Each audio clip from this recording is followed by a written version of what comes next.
লীলা। মুনাফিক আল্লাহর জিকির করে অনেক কম, মুনাফিকের জবান থেকে আল্লাহর জিকির বের হয় না, আল্লাহকে স্মরণ করেন। যদি আপনার জবানটা আল্লাহর জিকির দিয়ে তরুতাজা থাকে, আপনি একজন খালেস মুমিন।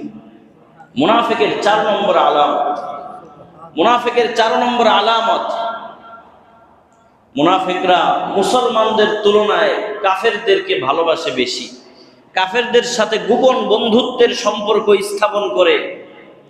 আল্লাহ বলেছেন নবাশশিরিল মুনাফিকিনা বিআন্না লাহুম আযাবান আলীমা, মুনাফিকদেরকে বলে দাও তাদের জন্য যন্ত্রণাদায়ক শাস্তি রয়েছে।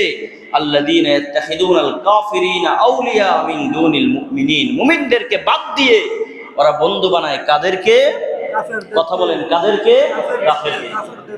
ভারতরে বন্ধু বানায়, মোদিরে বন্ধু বানায়, দিল্লিরে বন্ধু বানায়, ওয়াশিংটনকে বন্ধু বানায়, এরপরে তেল আবিবকে বন্ধু বানায়, ইহুদিদেরকে বন্ধু বানায়। অথচ তার রাষ্ট্রের হাজার হাজার মুসলমান রয়েছে, মুসলিম লিডার আছে, নেতা আছে, তাদেরকে বাদ দিয়ে বন্ধু বানায়। ধার করে আনা, ধার করে উদার করে এই কাফের মুশরিক বেঈমানদেরকে যারা বন্ধু বানায়, এরাও আল্লাহর ঘোষণা অনুযায়ী মুনাফিক। ঠিক কিনা বলেন?